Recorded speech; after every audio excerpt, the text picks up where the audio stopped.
the San Francisco 49ers are kind of the gift that keeps on giving. They keep giving us nonstop content, whether it's the injuries that they're dealing with or Raheem Mostert and taking some jabs at the 49ers. I have somebody special coming on with me today to discuss all that and more right here on the San Francisco 49ers Morning Show. Let's go. Intercepted.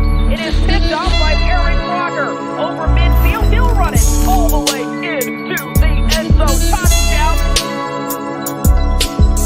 Crop Talk TV podcast. Peace.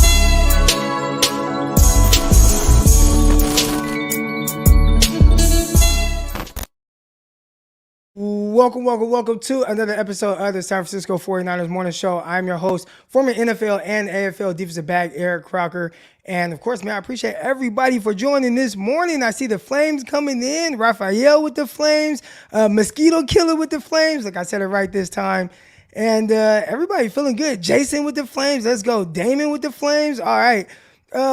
Exciting times. The 49ers are good again, right? Like there was a time where it started to get a little shaky. Not sure where this season was going to go. I told y'all, I can pull the audio. I said, you guys, calm down. This is a 10-plus win team, regardless of if they start off slightly slow.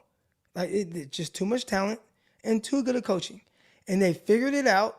Maybe have some luck. They have played against teams that have a little, banged up quarterback or injuries here and there. Whatever the case is, the 49ers are going out there and they are executing much better than they were early in the season. And we want to keep that rolling.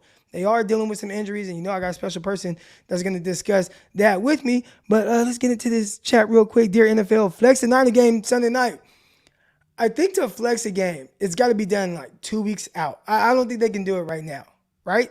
Isn't that how it works?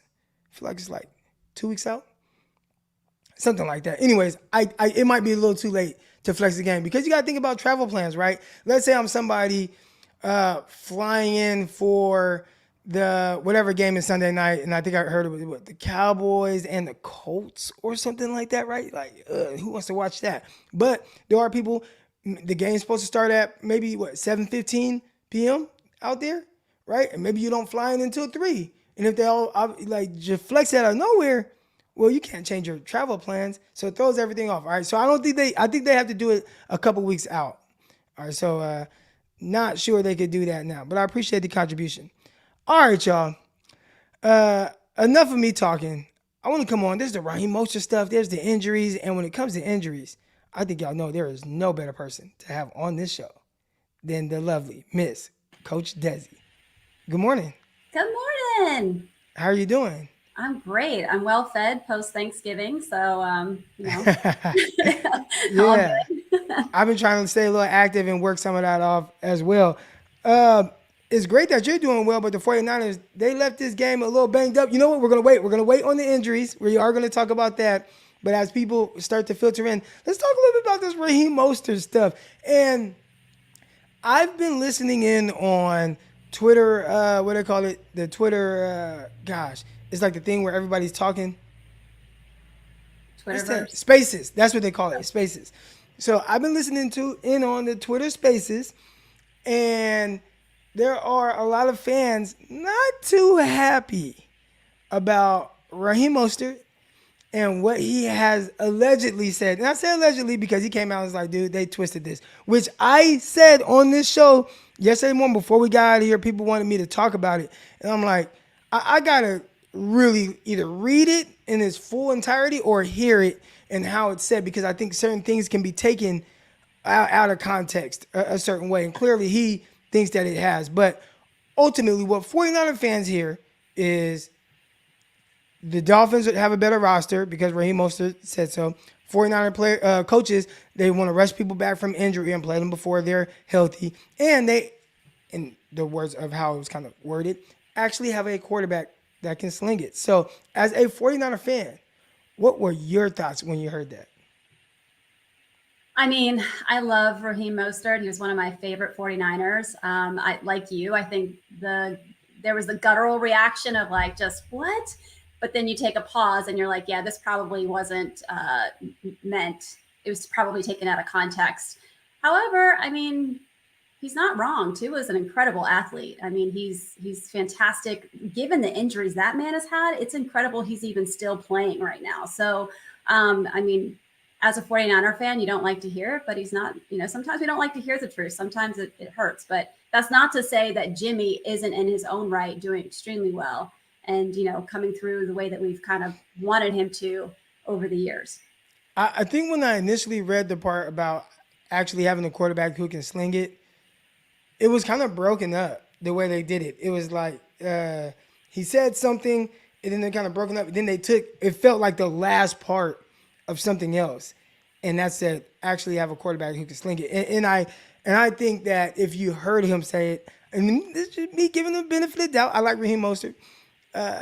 I bet if you heard him say it would have sounded different. Like maybe it was just like, man, it's pretty cool. Actually this quarterback, he can really sling it, and I like that. And if you just hear it that way as opposed to how it's worded in the article, maybe you're not as upset. But 49er fans, they are fuming, and I don't think this way. Maybe you do. I'm not sure. I'll ask you, but a lot of fans saying that he should shut up and just be appreciative for the 49ers giving him the opportunity to have the career he has. And I don't look at it that way, but did you have any of those thoughts come to your mind? I mean, it's his journey, his story, right? So he has the right to have whatever opinion he has because he's walked through that. The thing that kind of got me, and I think I texted you about that, was, he's kind of seemed like the 49er organization under the bus a little bit in terms of his injury and trying to coax him to come back. Which, I mean, that's going to happen, I think, in the NFL. I think every team is like that, but you're wearing a Dolphins jersey. And I mean, can we really overlook the fact that there was gross negligence on Tua's injury this year?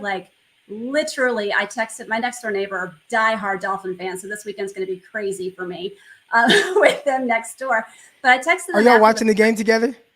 I don't think we can. I'm kind of nutty. So, they literally can hear me from their house. They'll text me and be like, "Oh, you guys must be doing well." But you went to that organization where when Tua went down the first time, I texted them and I was like, "He's back." I figured at halftime he was done. Backups coming in against the Bills, he's done. And he came back in and I was like, "What? You guys finally got a decent quarterback and this is what you're doing to him? This doesn't make any sense." And then not being a Dolphins fan, I didn't know they were playing the Thursday night game. So he had to turn around and come back and he's playing again. And I'm just like, I was so, as a practitioner, I was so out of my mind because my kids are teenagers and they're like, "Why is that man back in the game?" Literally what they said. And wow. I was like, yeah, my 15-year-old can say that. So where was the coach? I mean, this is opening a wound, but I say that to say, if you're putting one organization under the bus, you're wearing a Dolphins jersey. So it just that was my guttural reaction. Out of everything that was out there, I was kind of just from a medical perspective, wow. But on the same token, I do applaud him for being his own advocate. And I say that a lot, especially with athletes. The industry pushes you to get back quicker, maybe before you're actually ready.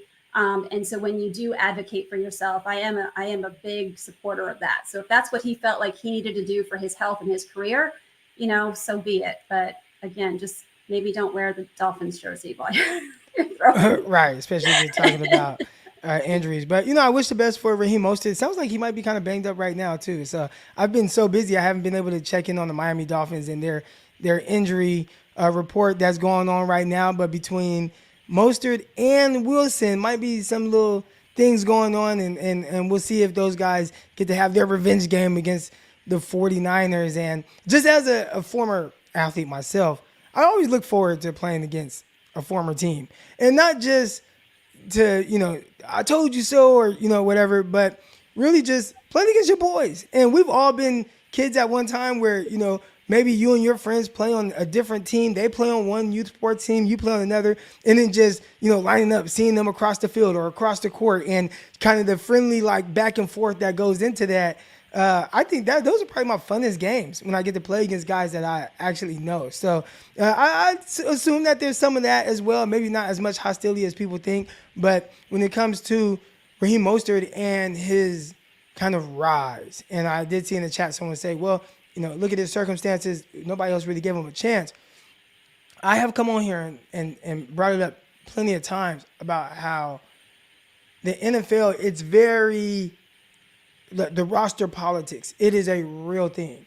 So if you're undrafted and you're this and that, like, you typically don't have as much opportunity as other guys, and you need a lot of things to go your way. Just look at Jordan Mason, for example. Everybody's been talking about Jordan Mason, and they've been wanting him to play, and look at all that is taken for him to get a couple carries in a game. How many guys did he need to get injured? How many guys did he need to get traded or cut or waived for him to just get some sort of an opportunity? I think heading into the last game, he might have had 1 carry for 7 yards all year, right? So now you see Jordan Mason finally getting an opportunity. Well, a lot of that comes from just the roster politics of the NFL. So as it pertains to Raheem Mostert, maybe he's always had the talent. I guess you can say, oh, the 49ers, they gave him the platform to, like, nah. He believed in himself. He kept it going. After being cut and waived all these different times, he stayed prepared.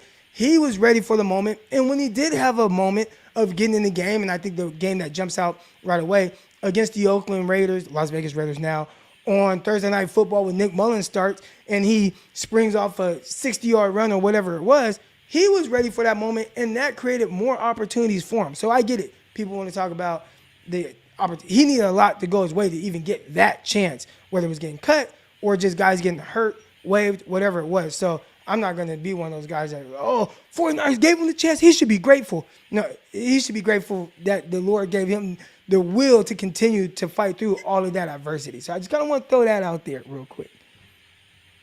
But Raheem Mostert, 49ers will handle that on Sunday. Fred Warner, Dre Greenlaw, Aziz Al-Shaair, he'll have to answer to those guys, or whoever's at running back is going to have to answer to those guys. And I'm excited to see what that looks like. But y'all know why we got the lovely Miss Dezi on this show. And this is to talk about some of these injuries. And the 49ers dealt with a lot of injuries just this past Sunday against the New Orleans Saints. Came out a little hampered up. So y'all know, man, we got the pictures that we're going to be bringing up. We got all that stuff and more. But before we get into the players that were hurt, then there was a player that was hurt week 2, Trey Lance, and we've kind of been tracking his progress and what's going on. And snapped his ankle. We had the graphics up. We showed everything that was going on. You went through all of that thoroughly. He's moving around now. He's moving around, doing a little cutting and stuff. Is he ahead of schedule? Is he behind schedule? I know we're not saying he's going to play. We are not saying he's going to play. I do not expect him to play. But with where he's at right now in his recovery, what are your thoughts seeing videos of him moving around? First, hey, Bree. Sorry, I didn't say hi when you put it up there. Oh, yeah. Hey, girl. I want to, really kind of get that woman-to-woman interaction going on here, Women in sports. Let's go. I appreciate you. That's right. That's what I came to you for. Yeah. So he looks great. I sent you a message through Instagram, I think, of a video of him doing a little bit of some warm-ups, some drills, and he looks great. He looks like he's maybe even ahead of schedule. He's 10 weeks out now. I even saw, I think during this last game, he was kind of crouching down, like deep squat on his toes, just sitting there. Like he looks good, and that's a great sign. So that's kind of what I was thinking of. I remember the last time I was talking about my superstition, and there was something I didn't want to say. Well, yeah. I can say it now because Brian Peacock said it. I don't know if it was this week or last week, so he let the cat out of the bag. And it was like, in the event that something happens to Jimmy G, is there maybe an opportunity? That's kind of what I wanted to say last time, but I was like, I'm not going to do it. And then what happened? Jimmy G got a little banged up in this last game, and I was like, no. A little banged up, huh? Real quick, just to answer that, I said, I think you stick. I'm all about what is your plan? And sticking to your plan. And sometimes you can deter if you have to. But if you don't necessarily have to, right? Stick to your plan on how you want to bring this player along. I felt like they should have stuck to whatever their plan was, and maybe they have stuck to it. Trey Lance is going to sit the first year. Second year, the team is his. And that was their plan. They stuck with it. Awesome. He gets injured. Kyle Shanahan comes out and says he will not play the rest of this year. I'd say stick to that plan. Get him ready for next year. That's going to be your guy. All right, and you write it out with Jimmy Garoppolo and whatever he has going on, even in the event that there's an injury. I still think you go with Brock Purdy over bringing back Trey Lance. And then, He's coming off an injury. I You'll don't. set I yourself don't. up for. He's supposed to be the franchise quarterback, so you don't want to put too much. Yeah, I wouldn't do Too much that. in Get a clean slate this offseason. He'll be the guy. He's throwing. I got to watch him kind of warm up. He's throwing the ball around. I'm like, that's awesome. Happy for the kid. Yes. And not just from a 49er fan perspective or, football or anything, but just guys sometimes have these injuries and you never know how it affects their mental, right? Like just the where they are from a mental health standpoint, it could really kind of hurt them and deter them. They can go to a state of depression. Like maybe they take pain pills because of that, then they get hooked on those things. So you don't want any of that stuff going on. It looks like he's in good spirits. That's awesome to see. Yeah, and you know what? Now that you bring that up, that's kind of maybe what happened to Jimmy G last year, right? Maybe his shoulder was a bigger problem than anyone, really knew. And after that surgery, maybe it's that, maybe it's Brian Greasy, maybe it's combination. There's lots of factors, but I mean, he looks great. Maybe he was just a little bit more reserved. Maybe it threw off his mechanics a little bit. Just, like you said, mental side of that injury maybe played a little bit more of a role. Yeah. All right, so let's talk about some of these injuries. All right, and you brought up Jimmy Garoppolo, so we'll start with Jimmy G. And what happened with Jimmy G? I'm gonna bring up we got the footage here, y'all. We got the footage of what was going on. Let me share my screen real quick. Share screen. Windows. Boom. All right, so we have a couple pictures here. Gotta change the overlay real quick. My apologies. I don't have a producer or anything, y'all. So this is all me, baby. All right, here we go. So what are you seeing here? So bring up the other picture if you could first, because this is the first. So this is as he's coming into Jimmy's knee. He's hitting from the lateral side, the outside of the knee, kind of pushing in. So I was a little bit worried about an MCL here for Jimmy. Now go on to the next image. But as you look at this image, you can see where his right knee looks like it's kind of going out to the side as that knee is being kind of held onto. So he's trying to kind of counteract that hit from the outside. He's trying to go under so that it doesn't really push too much on that part of the knee. So it's a kind of gnarly looking injury when you saw it in real time. When you broke it up, it doesn't look like his knee is pushing in as much in this picture, if you can see. So maybe we did really, this was a close one. And as he got up, I didn't take a picture of it, but as he got up, he actually put all of his weight on that left knee as he pushed up off the ground to get off the ground. So he definitely tweaked it. Maybe there's a grade 1 MCL sprain there. And there's different grades, and we're going to talk a little bit about that with Elijah Mitchell. But here's a good point to maybe put this in. MCL is there's 4 major ligaments in the knee: your MCL, your LCL, your ACL, and your PCL. And your MCL holds the inside part of the knee. So the side where your knees hit together, that's where your medial collateral ligament is. And so when you have these blows from the outside part of the knee, the lateral side, it kind of stresses that point. And if it's just a little tweaked, that's maybe a grade 1. A grade 2 is where you have some actual tearing. And a grade 3 is a complete tear. And that's actually one that usually requires surgery.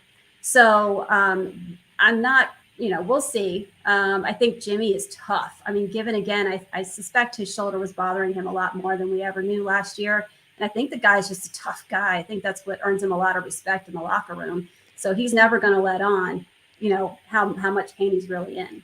Which is opposite of what Martellus Bennett had to say about him. And I think we heard that. We saw the interview. Are you familiar with what Bennett said? No, I'm not. Yeah, he said Jimmy Garoppolo's a bitch. And he said it because he said just straight up said it. He says the B word. And I guess he had this thumb injury that he was potentially dealing with in New England, or shoulder or something like that. And he never gave off that he would not be playing. So they prepared for him to be the starter. Tom Brady was out. I think he might have been serving that 4-game suspension. Oh, okay. So Jimmy's the starter. And they're like, okay, he's going into the game. He's a starter. He's our guy. And then I guess right before the game, he's like, oh, I can't play. And Jacoby Brissett, who was also injured, he ended up having to play. And their thing was, Well, if you were going to make that business decision, which is fine, if you hurt, you want to protect yourself moving forward, which eventually the 49ers traded for him. But if this is what you want to do, that's fine. But just let us know before we build an entire game plan around you. Yeah. And, give us some kind of like warning that this is possibly something that can happen. So Bennett felt that way. And I think it was, I don't want to mix up the receivers, either Julian Edelman or Wes Welker. They're kind of the same guy in my brain. But one of those guys, they felt the same way as well about that. But what we've seen from Jimmy with the 49ers, for the most part, there was one year it looked a little weird. I think it was 2020, where he's like, I'm not coming back. And then everybody saw George Kittle come back, and they were like, Jimmy, that looks a little weird. Now, maybe some of that has to do with what Mostert is saying. They try to rush guys back from injury. Last year, obviously, I don't think anybody could question Jimmy Garoppolo's toughness with what he had to play through. So shout out to Jimmy G being tough. And I was scared. This one was scary because he I read his lips on the ground. I don't know if you read his lips, but it looked like he said, God damn it. And anytime you see somebody say that, like with that type of, he had like that pain in his face. I'm like, oh man, high ankle sprain, knee injury. This is going to be something bad. But he walked it off, and I kept watching him, and I didn't see a limp. So I thought that was pretty cool. All right, let's move on to the next injury. Oh gosh, I know just so many injuries for the San Francisco 49ers right now. Let me get this one off of my screen. And now we have, so whose is the stress fracture? Oh, that's Eric Armstead. Okay, hold on. What's this? What is it doing?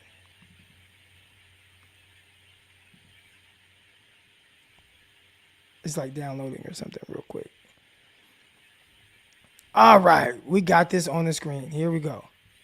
All right, so now we're going to show y'all Eric Armstead and what he has going on, because Armstead potentially can return.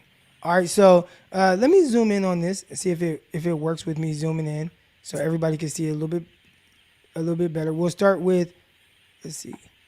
Yep, that top image there. Yep. Is that zooming in? Yep, looks great. All right, there we go. So Eric Armstead. So the timeline kind of is somewhere around week 2. He got injured with the game in Seattle. He missed game 3 in Denver, came back in game 4 against the Rams, but left. After that missed game in Denver, they came out and said, okay, he's got this plantar fasciitis. That's in the right foot. And another article had come out that this had been going on since before week 1. So he kind of had this coming into the season. And then on the beginning part of October, Coach Shanahan had said he actually sustained another injury. And so the question was kind of like, well, did this happen kind of before this? The coach had made this statement after the Rams game. So did this happen during the Rams game? Did this happen before that? I was kind of trying to figure out the timeline there. And then about a month later, that was, I think, around the same time I came on, and we were talking about Eric Armstead, and it was supposed to be in the same foot. That was the article that came out, and it said it was same foot. So I was like, oh, this is great. It's going to allow time for that plantar fasciitis. This is great. And then the next day, another article came out and said, no, it's in the other foot. Right. And they actually said, let me make sure I have it so I can quote it. Shanahan confirms Armstead has a stress reaction and hairline fracture of his left fibula and plantar fasciitis on the right foot. So I have this image up because when you're flat-footed, this is what happens to your ankle joint here on the right side. The left side is kind of what an ankle joint should look like in neutral position. But when you have flat-footedness, you get this curve and this stress on the ankle. So I suspect that Eric has a problem in both feet. He's got flat-footedness in both feet. In one foot, it's triggering plantar fasciitis. And in the other foot, it caused this hairline fracture. So stress reaction, if you scroll down, so keep that curved look in your brain there, and then scroll down to the image below that one. And you can kind of push off to I'm looking at the anterior view here on the left side of there you go. So if you look at all these little red parts on the side here, you've got all these muscles that attach to the fibula. And these muscles real quick, Coach Dezi, is there one side that you want me to zoom in on more than the other? The left side, the left side. All right, let me get that. There you go. Perfect. So that there's a fibularis longus, there's a fibularis brevis. So all of these little red, all that in that little area are the attachment of these muscles on the fibula. And so what happens is when you have that curve in the ankle, those muscles really start to pull and pull. And so when you do running, it has to compensate, and it becomes a higher stress on that side of the bone. And so what a stress reaction is, it's a chronic problem that then causes a fracture into the bone, and it's caused a fracture in the fibula there. It's a hairline fracture. We also call them stress fractures. And so this is pretty interesting because, again, the timeline seems weird. I don't know if it kind of just, he probably had both, as you have plantar fasciitis in the one foot, he had to compensate more for the other foot. And then that was maybe the straw that broke the camel's back.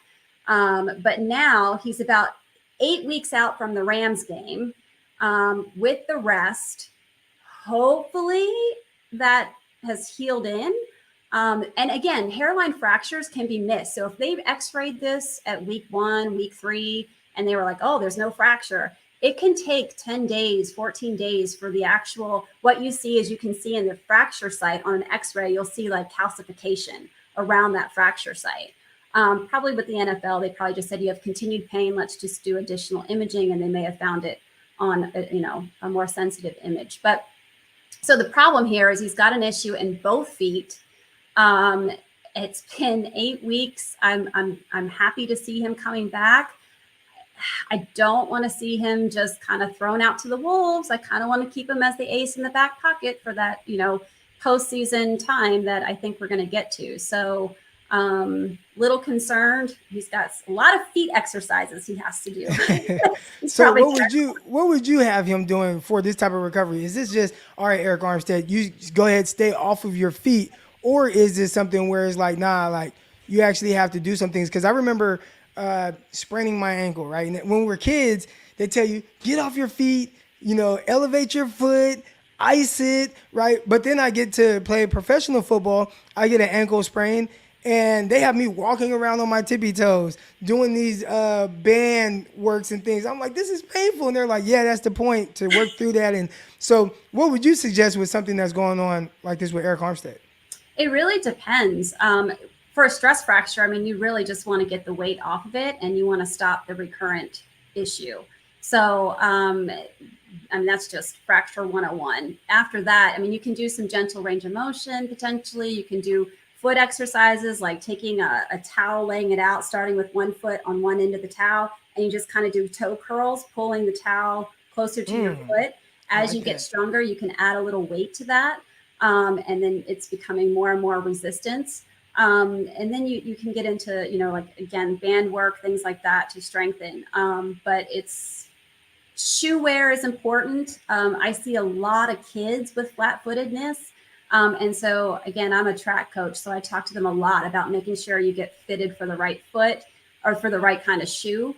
And that's important too, because you want to make sure that you've got the support there.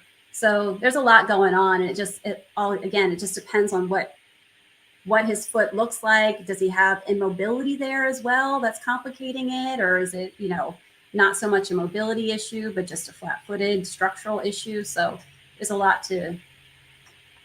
Yep. So we got Mike Shields here. He says shoe wear is extremely important. So should everybody be going out and getting fitted for shoes and make sure they're the right? Because I wear.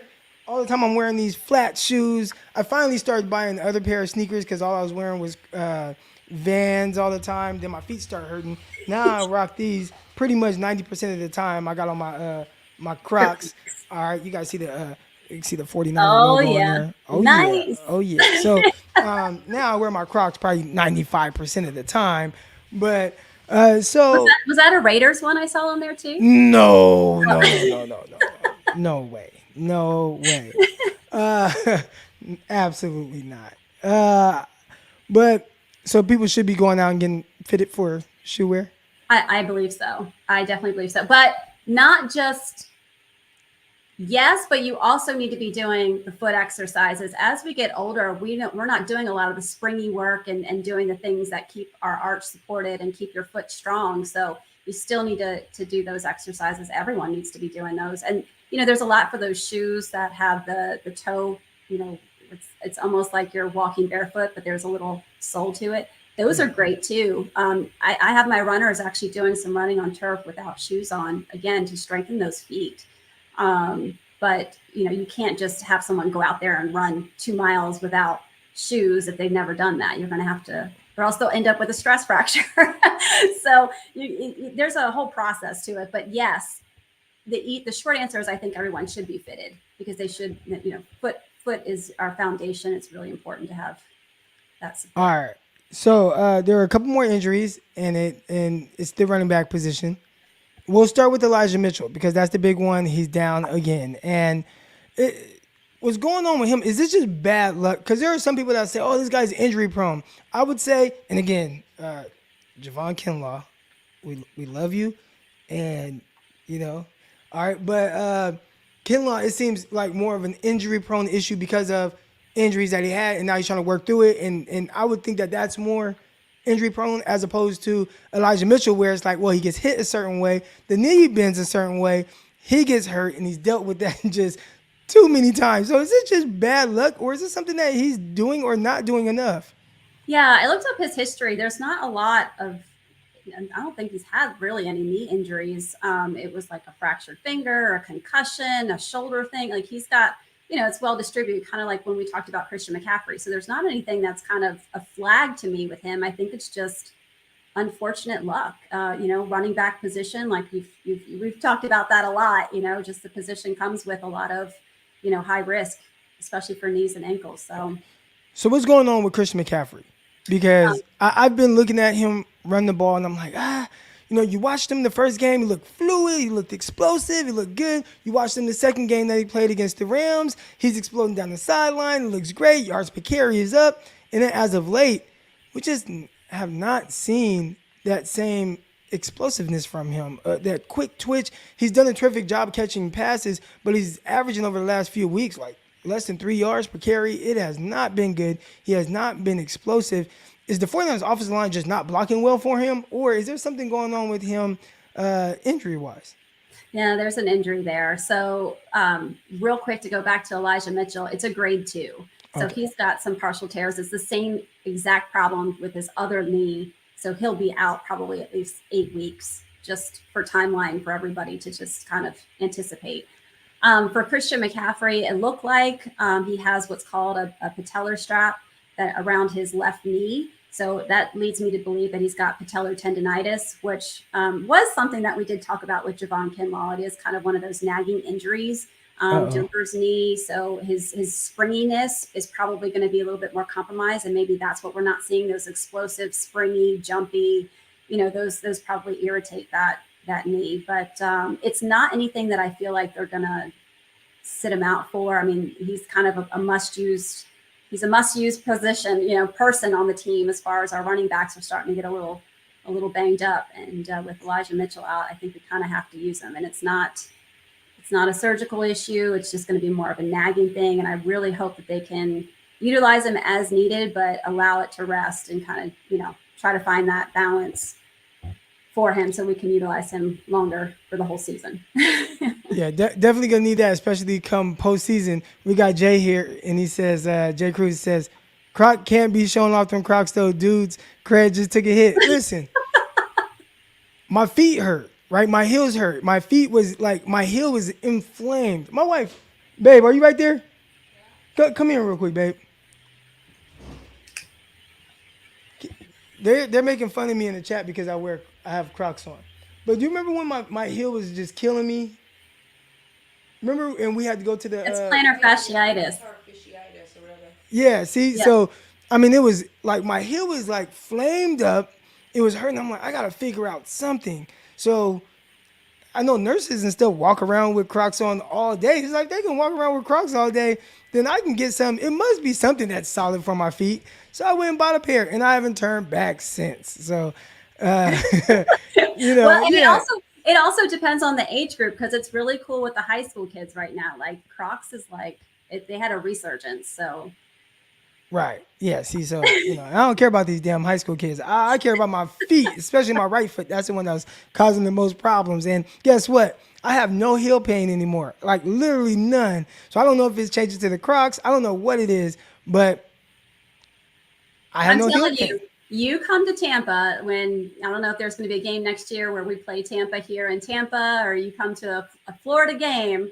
Come to us. We'll take care of you. We're going to figure out the hip issue. We're going to fix, Oh man. you got to do those foot exercises. You need to go get, fitted for the right shoes. And fitted, that's like running on these stores that have like the treadmill where they actually do the analysis, or they have ones where they can do the scan of your feet. That's the legit. That's the ones you need to go to. Don't tempt me. I'll come out there. I think you guys are having better weather than California right now. And my wife, I'm pretty sure she'd like to get away and get out there for a weekend as well. And I'll come get this. This hip has been a problem. It's been a problem. Listen, between my husband and I, we could help you out. He's a doctor of physical therapy, so we got the 1-2 punch here for you. There's people they're having different suggestions on what kind of slides I should wear. And I will say this: I was at my uncle's house in California for Thanksgiving, and he has these. I didn't know what they were. They just look like these, I don't know, big slides. And I tried them on because I helped take out the trash or whatever we were doing. I was like, what the hell are these? It's like I'm walking on clouds right now. Are they the It Yeezys? was the Yeezys. My son got a pair, and let me tell you, it's like walking on like pillows. It's so Yeah, I'm like, what the heck? How much are these? My aunt was like, yeah, I got them off StockX for like $200. I said, ooh, I might have to hold off on those. But man, those things were comfortable. Yeah. Is there a such thing as too comfortable for your feet?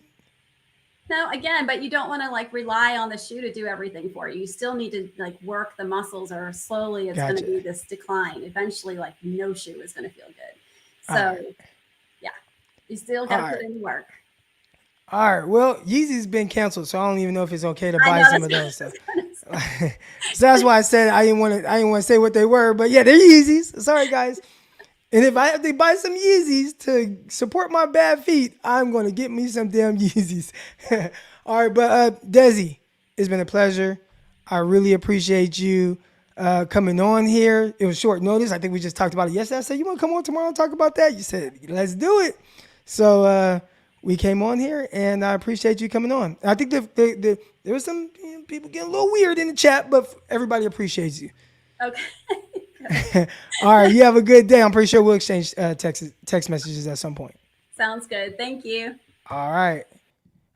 That's Coach Dezi coming on here doing her thing. I know everybody in the chat appreciates when she comes on, and it's exciting to see her. I will put a link in the chat for you guys to come on live now. So if you want to come on for a few minutes, we'll hang out here for about 15 more minutes. So depending on how many people come in, you guys can come on live.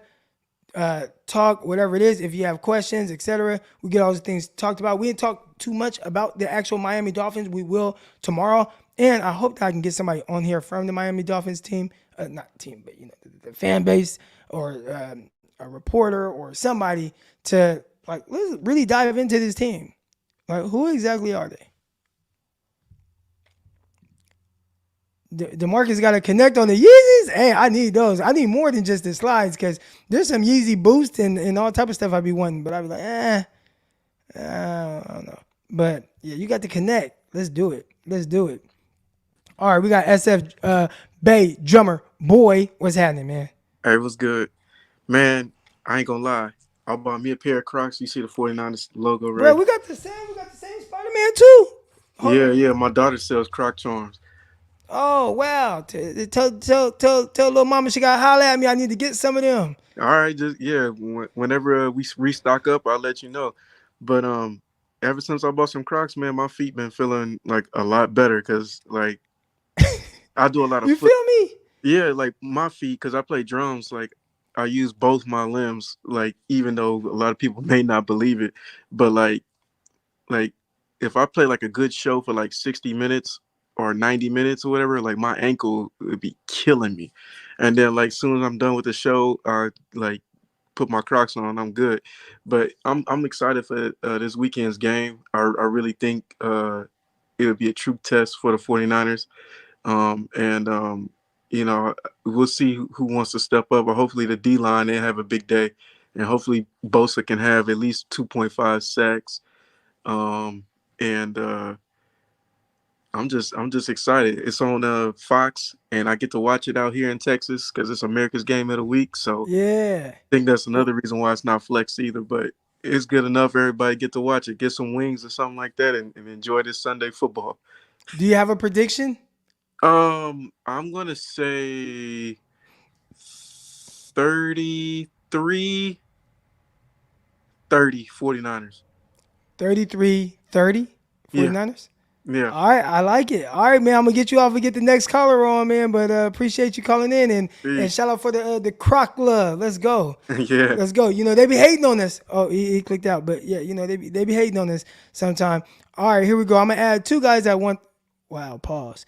I will be bringing on two listeners at once. All right, or three. We'll bring on three. All right, pause. All right, here we go. So we got 1, 2, 3. Let's go. Let's go. How's everybody doing? Doing well, man. What's going on? All right, so this is what we're gonna do, man. We got about 10 more minutes left of this show. Y'all go ahead and we can have an open discussion. I hope everybody's doing good. I hope everybody's blessed. Everybody's having a great day. Y'all can, fire off different topics and things that y'all are thinking about within this game, man. Let's hear it. I wanted to get your take on the recent pickup of Jackrabbit Janoris Jenkins. Oh yeah, so Jackrabbit, man, he's someone. There was a time where I'm like, man, he's the best corner in the NFL right now. He's some years removed from that, but he's definitely still someone who can play. The issues with Jackrabbit is he's kind of a boomer bust player, so almost like Josh Norman, which is different because I think somebody got the TV on the background. Can somebody mute the TV? Oh, my bad, bro. I got you. Oh, you're cool. It's just we can hear it. It's like a little noise. But My bad. with Jackrabbit, it's kind of a boomer bust type guy. So he's either gonna get a pick or he might give up a big play. And that's just something you kind of got to live with now, especially at this age. But I think he had, 5, 6 interceptions? That sounds like your type of player, Croc. It's the type of player that I think I have a different level of appreciation for because there are a lot of guys that are out there and they're just not doing anything, right? So maybe they don't get really beat, but it's like there's just zero impact. So, and then the team is going to score anyway. So give me the guy, dang, he might get beat, but, man, he made a play, and this put this team in better position to win this game. So I appreciate that for a guy that is signed off of the streets, not somebody that I would say, oh, I want to have this guy going to the season as my CB1. I'm just giving you a hard time because I think a wonderful addition. Go ahead, Brian. No, I was just I think a perfect example of that is actually Talanoa Hufanga over Jaquiski Tartt. I think Jaquiski Tartt is probably more technically sound guy. He's been in the league longer. He doesn't, he never really out of place, but he doesn't make an impact on the game. Talanoa Hufanga might every once in a while be in a wrong spot, or he might miss a tackle here or force something inside, but his impact on the game is significantly more. Oh, yeah. Home run hitters strike out sometimes. Hey, you got to have them. A lot. Yeah, I see Mike Shields say Marcus Peters is in the zone, is a zone version of Jenkins. The crazy thing about Peters is I think he be a man and he should be playing man like zone and just jumping stuff. So, which I have some experience doing something like that at the Arena League level where I would talk to my inside defender that could potentially help. And I would say, hey, I'm going to bail out here. I'm going to open up. So if a guy goes inside right now, you got to look out for me. And I would kind of play. So team style, I was playing zone and I was playing man a lot of times. But, you just do different things. So. I would play the wheel sometimes in the Sam, and that's what my corner would do because I'm the wall defender. So I'm there for him if he jumps inside real quick, and you out there cowboy, and it's all good. I know how y'all go. Hey, Croc, I had a question real quick on the Raheem Mostert comments. Yeah. All right, look, I was sitting back, I was watching, bro, with you and Peacock, right? And I'm sitting there like, okay, what if I know they threw some ad libs up in there or whatever, but what if Raheem Mostert saying that is to throw the defense off for the defense to attack Raheem Mostert when he's running the ball, for really to throw a pass play to get us off that? Yeah, that's something that can happen. One, he got to be on the field. and he's dealing with some type of injury. Not sure the extent of it. Maybe he's fine and he plays, and nothing happens, and then they can probably utilize that. I'd say basically what you're saying is, could he be doing things to maybe get the 49ers to be a little undisciplined? To get off our game. Yeah, be a little undisciplined, trying to take his head off. And we got the guys that definitely will do that, especially Drake Greenlaw. Like, Drake Greenlaw is the one where he's all gas, no break, right? Like, that's what Solly used to say, all gas, no break. Well, Drake Greenlaw lives by that. The issue is sometimes you're wrong. And when you're wrong at that type of speed, it can be like leave a glaring hole in the defense. So we hope that doesn't happen. We hope they don't fall into that trap. But I'd expect this team to come out and be extremely physical against Mostert or really whoever's carrying the ball. So and I'm gonna say this real quick, man. Before we get up out of here, or when you cut it short, I just hope Jimmy G get in that ass. That's why I call him Jimmy G string. Oh wow! I see what you did there. How you the play on words. I mean, it's that was fantastic. Weird, but a little weird. That's fantastic. That's so funny. You might have to tell us where you got the hat from, because I see a lot of people in the chat saying they like that blue hat. That's exclusive. I can't tell that right now, but I mean I will share. I got it on the my girl. Matter of fact, got it for me for my birthday. So she got it online somewhere, but I used to bang back in the days, and I never used my Niners all the time, but I would never wear red. But I'm safe, so I got the blue one though. You know what I mean? Yeah. But there you go. I respect it. Yeah, I see. You still represent. Respect. Yeah, real shit. I mean, real stuff. Oh, you good. Okay. So on the Raheem Mostert thing, there's two parts of that drive me nuts. One is the irony of people saying that we should appreciate, that Raheem Mostert should appreciate that the 49ers gave him his shot. First of all, 6 other teams gave him a shot and he couldn't get it done. So let's not just assume that the 49ers is the only team that would sign him. Also, this man went off for over 200 yards and 4 touchdowns in a playoff game that we would have lost if any other running back was starting for us that day. So can we also appreciate that he took us and did things for our team that probably wouldn't have happened otherwise? So one hand, you're talking about he has to appreciate his opportunity. Can we just appreciate some of the stuff that he did for us at the same time? And it doesn't have to be one or the other. We can both just be appreciative. The other thing is to add on to what Coach Dezi said. He's talking about the coaching staff last year, telling him he's got to play through injuries, so on and so forth, right? Isn't the offensive or the head coach, the offensive coordinator of the Niners last year, isn't there several members on his coaching staff currently that were on that staff last year that he's talking about? Doesn't that sound a little bit like you're talking out of both sides of your mouth? Well, that's just me. I'd have to see the wording again, but I don't know if he singled out the coaches or he's singled out the organization, but it's still so that's different because the coaches a lot of times listen to the organization. So if the doctor says, "Hey, Raheem Mostert, he could play." Not in an organization where your head coach picks the GM. But the GM is not the GM; it's the doctors. Like they go off for whatever. Like when people be like, "Oh, Kyle Shanahan is lying about an injury." He don't be lying. It's just what does the doctor tell him? So if the doctor says, "Hey, this is what it is," he reads the report. Oh, he has a lower hamstring injury. Not sure. They'll tell him, "Oh, it's day to day or it's week to week." So he just goes off of what the doctors say. So if the doctors were like, "Oh man, Raheem Mostert, these are his options. He can do this or this, and if he does this, he can play." Then he's like, "Well, nope. I'm just gonna opt out, and I'm not gonna play at all. I'm just gonna get this surgery because I'm thinking about the longevity of my knee." Then that's when it could be like, "Well, the doctors are saying you can be back in 8 weeks or 7 weeks. You don't have to miss a whole year." And that's where I think there was the difference in the opinion there. And that might be, but what he said is that he was essentially felt pressured to come back early. That pressure doesn't come from the medical staff. That pressure comes from the coaching staff. It's also not coming from Adam Peters coming down from the ivory tower saying, "Hey, bud, you got to play this week." That's coming from the coaching staff. And it's probably coming from the same coaching staff that he is currently a part of. Some of those. That's what I'm saying. Is the people that are telling him you got to play sooner or whatever, those same people are part of his current coaching staff. So it just seems like if you're trying to take a shot at the old squad, I don't think he is, by the way, But if you're trying to take a shot at the old squad, you're also taking a shot at your current coaches, if that's what you're doing.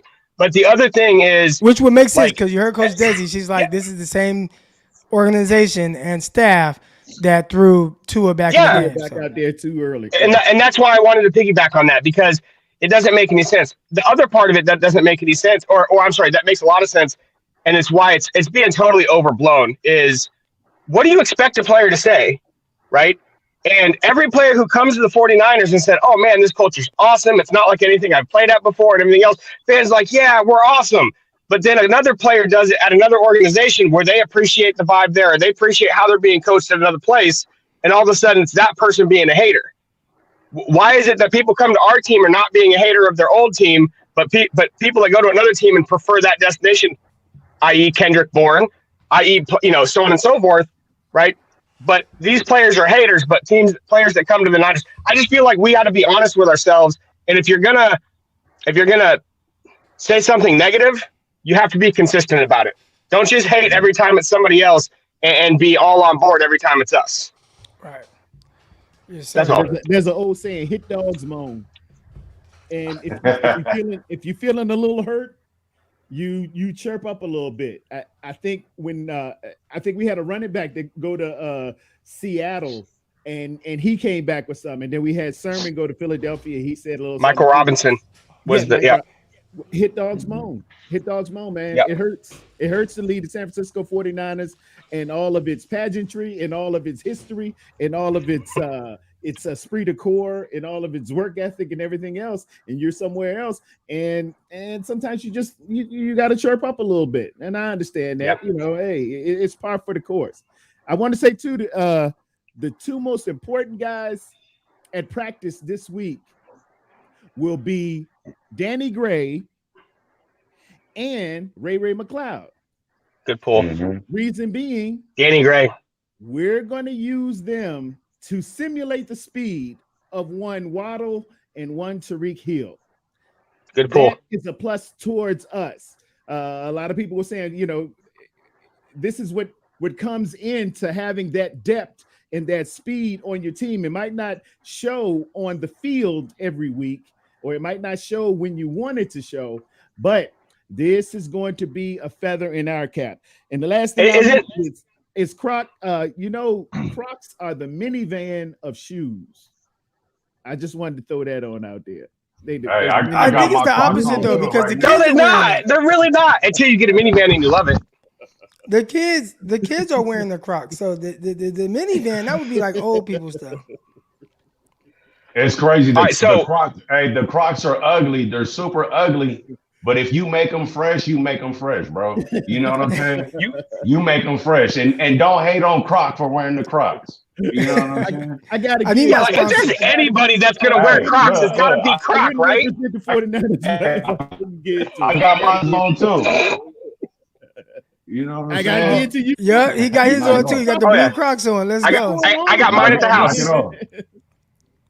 Man, all right, hey, I'm gonna get y'all off. Bro. I got a couple more callers to bring on, man, but I appreciate all y'all for coming on. Right. Bang bang. All right.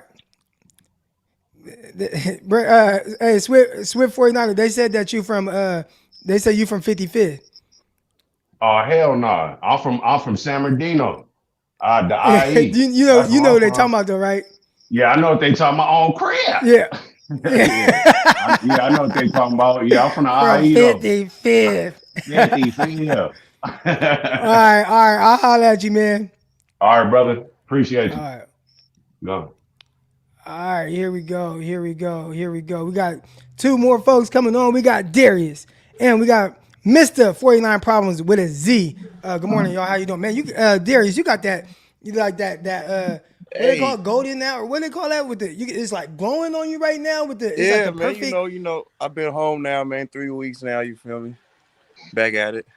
Oh shit! Hold on. Yeah. That Darius. Yeah, baby. You know it. Come on, man. Oh shit, my dog Darius. Hold on, man. What's good with you, man? Yeah. So you've been out a few weeks now, huh? Y'all, if y'all don't remember, you have to go back either earlier this year, but for sure last year you'd always call in. For sure last year. Last season I was with you. I was hanging with you tough.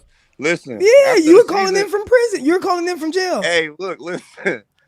like last May, somebody had my phone and they got caught with it, and I didn't bother getting another one because I was coming home. So that was that. Yeah. You back, man? Like I never left, Yeah. man. Man, Hey, it's good to welcome see Appreciate you, you. home, though, my bro. guy. Hey, listen.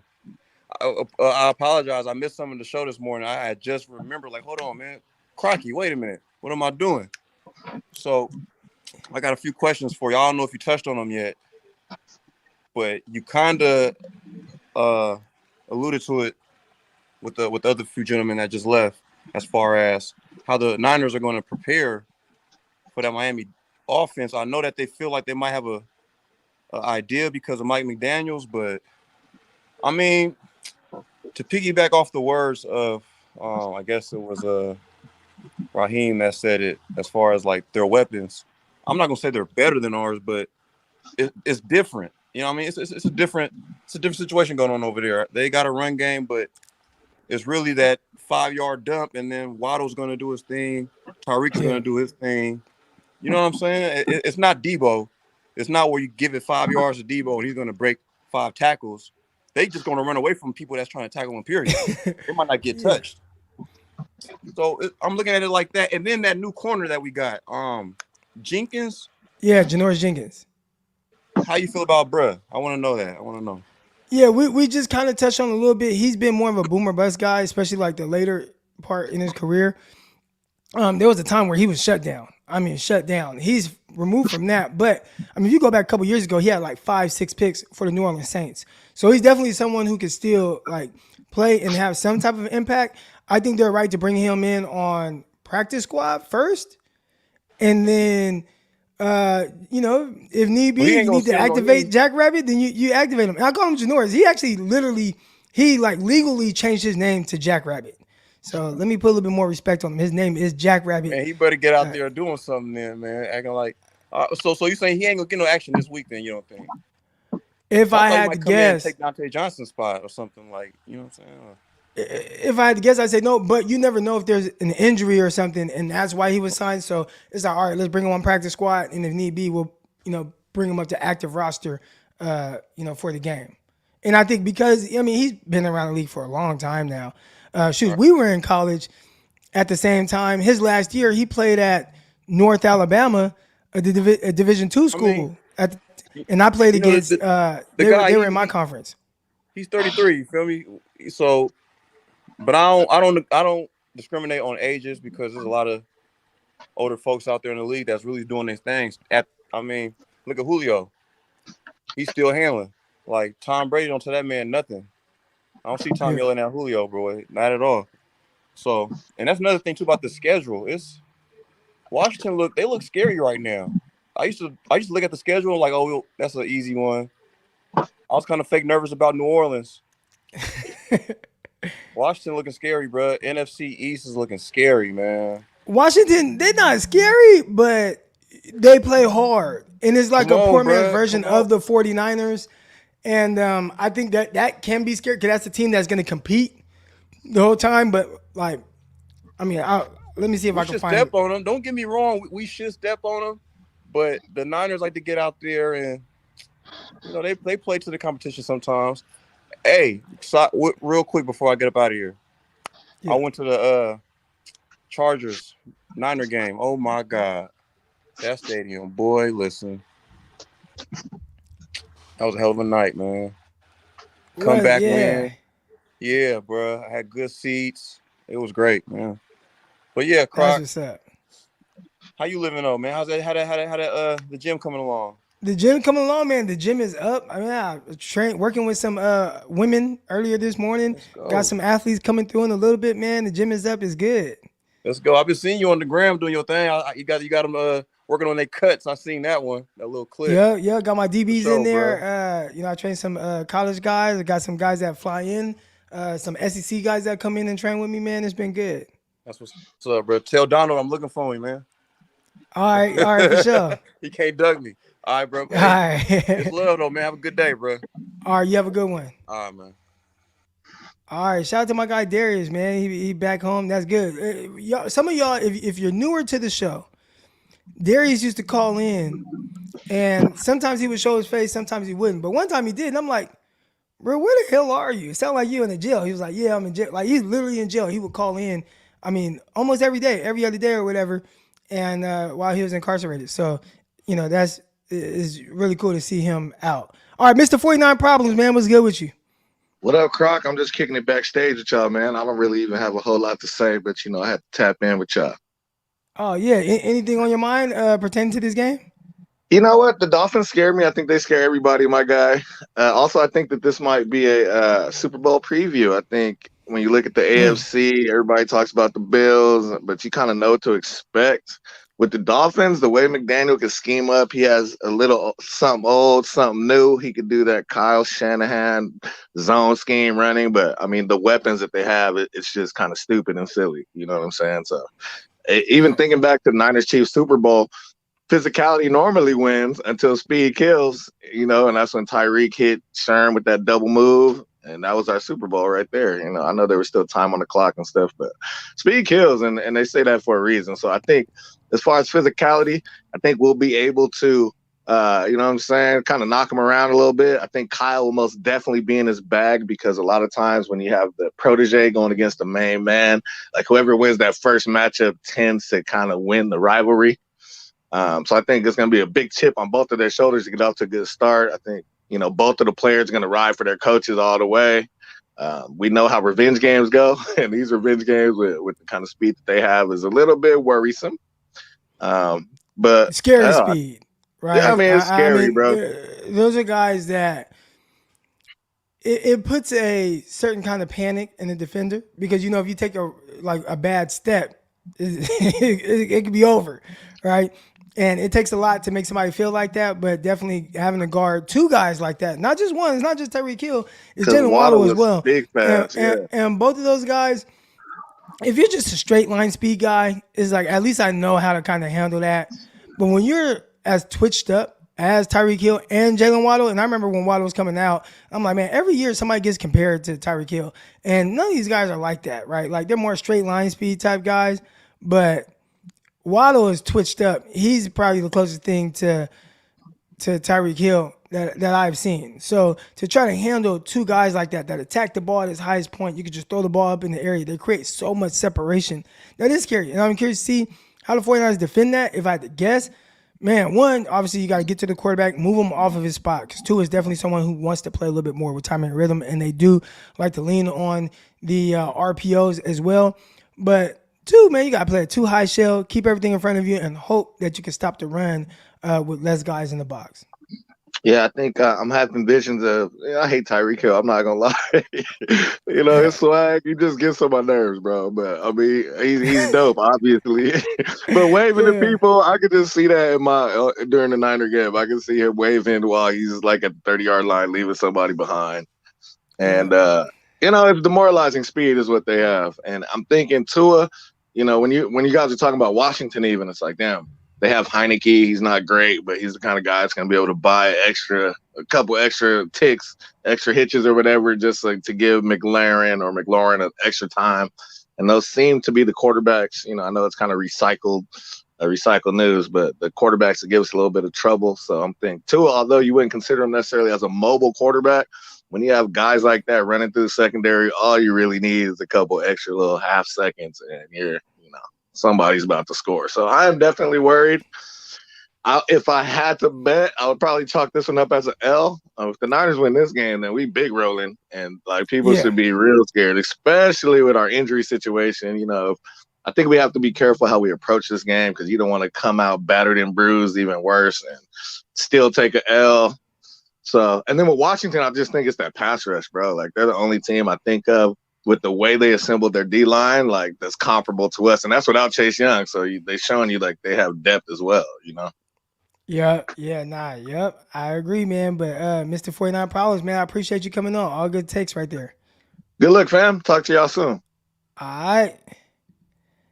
Shout out to everybody that came on and made this a great show. Shout out to Coach Dezi coming in and giving us that knowledge. So if you missed the first, 30 minutes or so, we talked about 49ers injuries, talked about Trey Lance, some of the things. Hey, I didn't even think to look at him just squatting down and what that meant. And she noticed that, right? She just noticed him kind of squatting down and doing different things like that. But he's moving around, he's moving side to side, he's standing up, he's throwing the ball, he's on the sideline, walking on the field. I think that's very encouraging if you are the 49ers organization, that his recovery is headed in the right direction. So just cross your fingers, no setbacks. Appreciate everybody that came on the show. Coach Dezi, shout out to my guy Darius. He's home. Let's go.